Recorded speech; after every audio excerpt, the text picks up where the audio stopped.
Chers auditeurs, chères auditrices, bonjour. Vous êtes dans Carnot Inside, le podcast qui éclaire le présent et le futur de la recherche porté par le réseau des Carnots, première force de recherche publique mobilisée pour l'innovation des entreprises.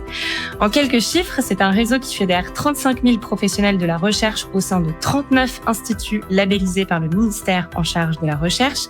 Il représente 55% de la R&D financée par les entreprises à la recherche publique française et lance chaque année une centaine de startups technologiques. Voilà pour les chiffres. En bref, le réseau des Carnots présente une spécificité unique. Il ouvre aux entreprises l'accès à un véritable réseau fédérant le meilleur de la recherche française. Au fil des épisodes de ce podcast, nous analyserons donc comment la recherche publique peut être le moteur de l'innovation industrielle et raconterons des histoires de chercheurs et chercheuses qui trouvent, appliquent et construisent le monde de demain. Et justement, aujourd'hui, nous allons raconter l'une de ces histoires en parlant d'azote, l'un des principaux composants du vivant avec le carbone, l'oxygène et l'hydrogène, et l'un des éléments clés de la fertilité des sols. L'azote, vous vous en rappelez peut-être lointainement, c'est le symbole N du tableau périodique qu'on représente généralement par une boule bleue. Mais qu'est-ce que cette petite boule bleue implique-t-elle dans notre quotidien et pour notre futur? Et quels défis se posent-ils à son sujet dans la recherche actuelle? Pour tenter d'y voir plus clair, nous allons passer un moment en compagnie de Irène González Salgado. Vous êtes chercheuse diplômée de l'Institut des sciences appliquées de Toulouse. Vous avez reçu le prix Carnot du partenariat mené par une jeune chercheuse, mais surtout le grand prix Carnot de la recherche partenariale, venant saluer vos recherches décisives en matière de souveraineté technologique. Emmanuel Troubet, vous êtes dirigeant de Nereus, une entreprise fondée en 2013 et leader dans le tri des effluents et le traitement des eaux usées. Et Mathieu Sperandio, vous êtes enseignant-chercheur au Toulouse Biotechnology Institute, membre du Carnot 3 Bécart, spécialiste des procédés de récupération des nutriments des eaux usées. Bonjour à tous les trois. Bonjour. Bonjour. Alors, pour commencer et avant de rentrer dans le dur, je vais commencer par une question un peu triviale. C'est quoi notre relation au cycle de l'azote aujourd'hui? Est-ce que vous pouvez nous expliquer, Mathieu, pour commencer? Alors, notre relation à l'azote, elle est liée à notre relation avec les protéines, principalement. Puisqu'en fait, dans le monde du vivant, on sait que la plupart du monde du vivant est constitué de 3 grandes catégories de molécules, les graisses, les lipides, les sucres, les polysaccharides et les protéines. Et l'azote se trouve dans ces protéines essentiellement. Donc, c'est un constituant important puisque finalement, les végétaux vont produire des protéines, fabriquer des protéines parce qu'ils prélèvent dans l'environnement de l'azote. Une fois qu'elles ont produit ces protéines, elles peuvent être consommées par des animaux et par des humains. Et ces protéines, on va s'en servir bien sûr pour nos propres croissances.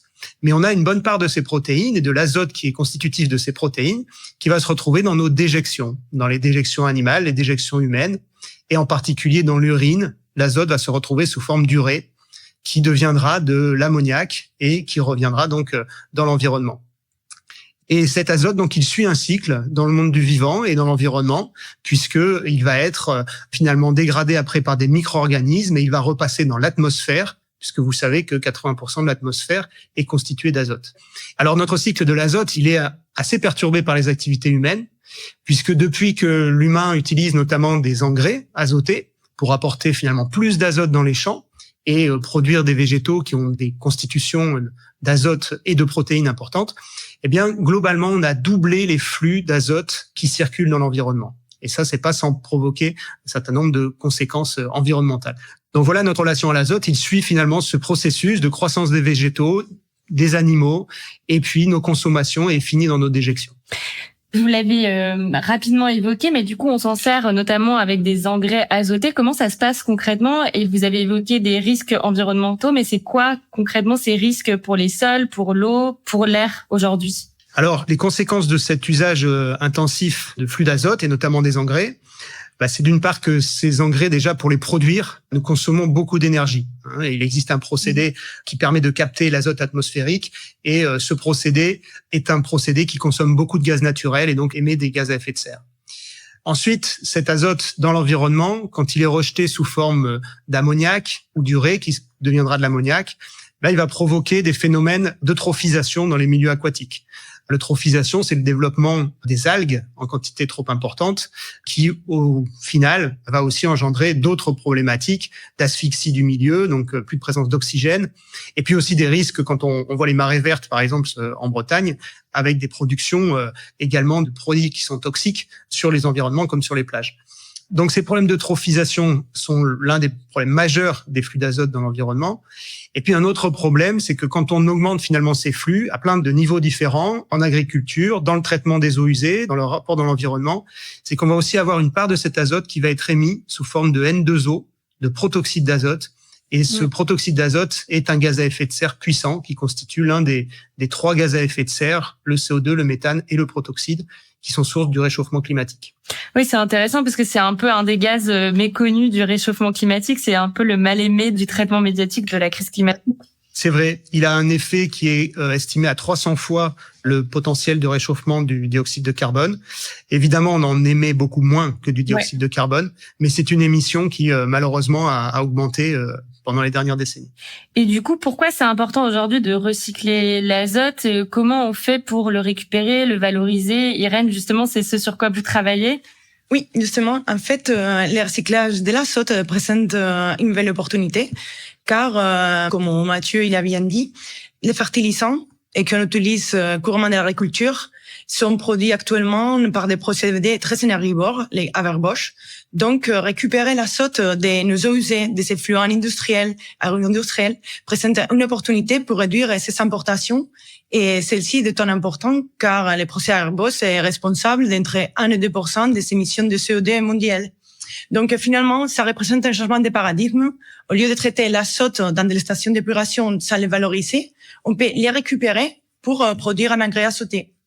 Et justement, vous travaillez sur une solution avec la mise au point d'un procédé d'absorption chimique transmembranaire pour la valorisation des digestats méthanisés. Alors moi, en lisant cette phrase, j'avais pas tout compris. Est-ce que vous pouvez nous expliquer très rapidement en quoi ça consiste et ce que ça implique? Oui, je vais essayer de expliquer et clarifier cette technologie. En fait, on utilise des membranes hydrophobes poreuses qui permettent l'extraction de l'ammoniac qui est contenu dans des effluents qui contiennent de l'azote. Nous sommes focalisés sur les digestats concrètement. Et on peut illustrer les principes pour les randonneurs qui nous écoutent, que c'est sûr qu'ils connaissent les membranes Gore-Tex. En fait, dans les vestes imperméables de les chaussures, ils mettent ce type de membrane pour empêcher à la pluie de rentrer, parce que finalement, ces membranes contiennent des pores qui sont d'une taille beaucoup plus petite qu'une goutte de pluie, mais en même temps sont transpirantes. Ils laissent s'échapper à la vapeur d'eau, donc la transpiration lors des activités sportives. Donc, dans notre cas, on peut donner cet exemple, car on va utiliser cette membrane pour extraire l'azote d'un milieu liquide, dans notre cas les digestats, et les récupérer dans une solution acide qui est pour produire un engrais azoté. Et en fonction du type d'acide que nous allons utiliser, on peut produire des sulfates d'ammonium, des nitrates d'ammonium, des phosphates d'ammonium, en fonction de l'utilisation de cet engrais. Super intéressant parce que moi je fais de la randonnée donc j'ai tout compris dans la métaphore Gore-Tex et vous l'avez rapidement évoqué tout à l'heure, mais souvent quand on parle de recyclage, et ici là on parle de recyclage d'azote, mais un des points et un des angles morts de cette question-là, c'est la consommation d'énergie notamment, et comment faire en sorte que la solution qu'on apporte n'est pas pire que la situation initiale. Comment est-ce que vous envisagez cette question-là, vous, dans votre travail, Mathieu? Alors c'est vrai que c'est une question importante parce que je crois que tous les travaux qui concernent le recyclage de la matière, quelle qu'elle soit, y compris l'azote, elles doivent se poser cette question de qu'est-ce que finalement on a comme conséquence. Est-ce qu'on n'a pas des effets rebonds qui sont pires que de travailler comme on travaille actuellement? Il y a 2 aspects importants. Le premier, comme on l'a déjà dit, c'est que on substitue un procédé qui est le procédé de captation de l'azote atmosphérique qui produit les engrais. Et donc, dans notre approche, nous, on va chercher à optimiser le procédé TMCS de manière à ce qu'il consomme le moins d'énergie possible, et on va le comparer finalement aux procédés qui permettent de capter de l'azote atmosphérique, et notamment le procédé Haber-Bosch qui consomme environ 10 kWh par kilo d'azote capté dans l'atmosphère. Et donc, on va chercher à travailler sur ce qu'on appelle l'éco-conception.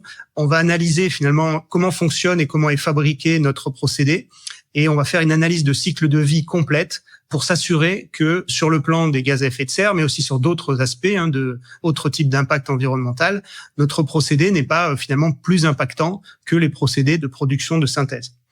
Et le deuxième aspect, c'est qu'on substitue non seulement la production d'engrais de synthèse, mais on substitue aussi le traitement de l'azote qui a lieu aujourd'hui dans des stations d'épuration.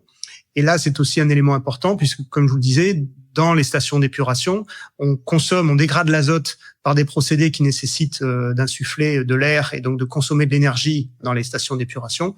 Et en plus de ça, dans certaines stations, il y a une émission de N2O qui est assez importante, de protoxyde d'azote. Et donc, de la même manière, on compare finalement les gains de notre procédé par rapport à son traitement dans la station d'épuration. Voilà, donc tout ça, c'est ce qu'on appelle l'éco-conception et ça fait partie d'une partie importante de notre travail. Et dans la thèse d'Irène, notamment, c'est ce que l'on a en partie réalisé. Super intéressant. Et du coup, là, on a pas mal parlé justement de théorie avec vos travaux, Irène, mais ce qu'il faut savoir, c'est qu'il y a une rapidité assez exceptionnelle qui s'est produite entre vos travaux et leur concrétisation. Et c'est là que je me tourne vers vous, Emmanuel, parce que vous êtes au cœur du réacteur. Et en 4 ans seulement, le projet finalement est passé du laboratoire à une installation industrielle. Comment est-ce que c'est possible d'opérer une bascule aussi rapide, parce que ça paraît complètement surréaliste? Comment ça s'est passé? Alors tout simplement, on a eu plusieurs étoiles bien alignées.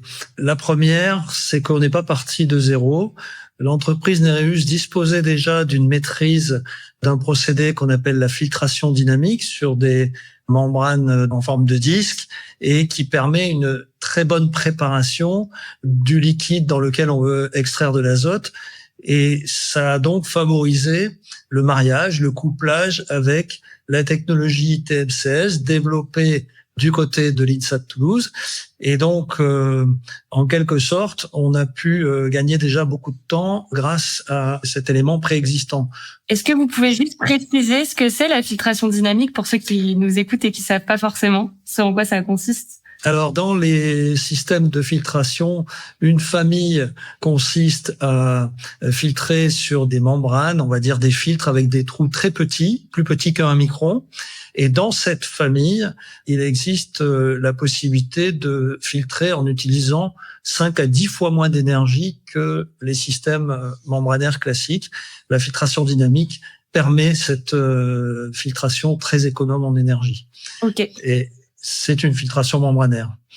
Je reviens sur nos étoiles peut-être avec deuxième aspect important, c'est notre stratégie de développement en parallèle et avec des allers-retours entre la méthode scientifique portée par le partenaire académique et la méthode empirique portée par l'entreprise. Et donc, on arrive très très bien à articuler ces deux approches plutôt qu'à les dérouler l'une après l'autre. C'est vrai que faire d'abord une ou deux thèses, un ou deux post-doc pourrait nous conduire à passer une bonne dizaine d'années avant de concrétiser, alors que là, on a mené les choses en parallèle pour gagner du temps. Et puis, j'ajouterais une troisième étoile, sans faire rougir Irène, c'est qu'on a eu la chance que Irène ait une faculté d'adaptation hors du commun entre le monde académique où elle se trouvait et le monde de l'entreprise. Oui. Et ça, c'est pas donné à tous les jeunes chercheurs.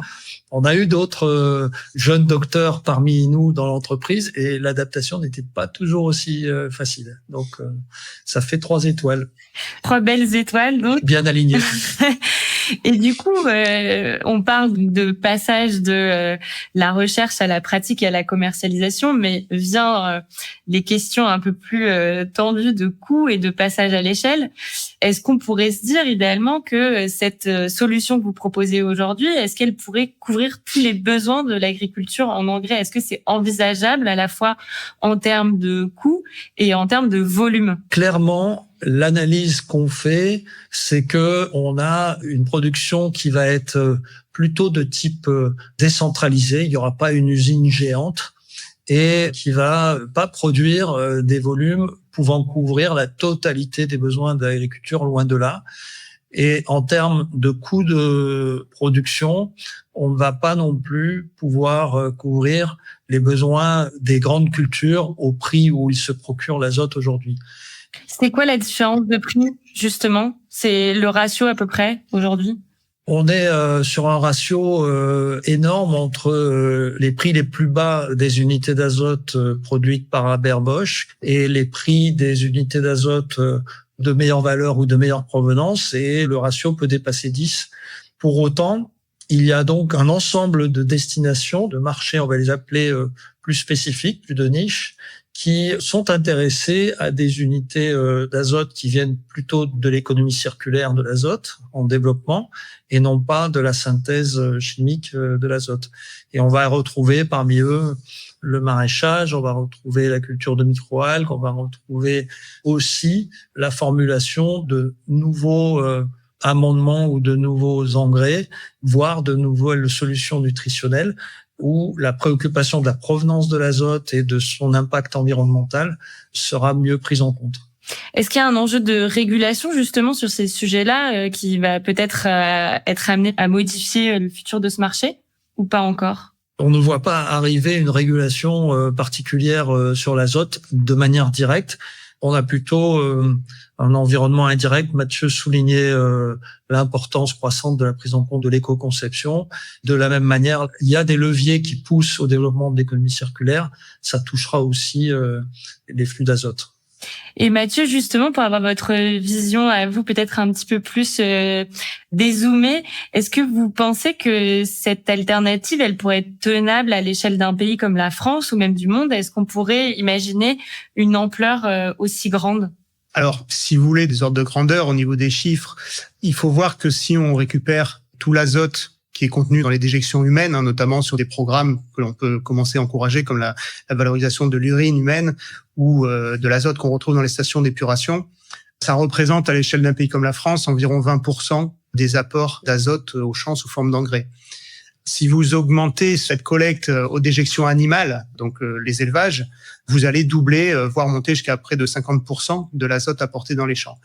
Mais il faut jamais oublier une chose, c'est que de toute façon, les 50 autres %, ce sont les flux d'azote qui sont perdus en fait vers l'environnement lors de l'application agricole. Donc là, les engrais aujourd'hui sont finalement en partie captés par la plante, mais aussi en partie perdus par voie atmosphérique ou dans les milieux aquatiques. Et donc, on ne peut pas imaginer un monde qui évoluerait positivement, je dirais, sur cette gestion de l'azote sans une agriculture qui adapterait ses pratiques. Nous, on apporte une brique pour finalement améliorer potentiellement la captation et rendre finalement le cycle un peu plus vertueux. Mais il est évident qu'il faut encourager, grâce à nos produits ou grâce à toute autre pratique agricole, des pratiques qui consomment moins d'azote ou qui minimisent les pertes d'azote vers des formes beaucoup plus précises d'apport de fertilisation. Et ça ressemblerait à quoi justement des pratiques qui minimiseraient cet apport en azote pour un peu pérenniser ce modèle agricole, puisque c'est ce dont on parle aujourd'hui? De toute façon, le monde agricole sait qu'il peut retrouver une indépendance plus forte vis-à-vis des engrais chimiques en allant vers des pratiques d'agroécologie.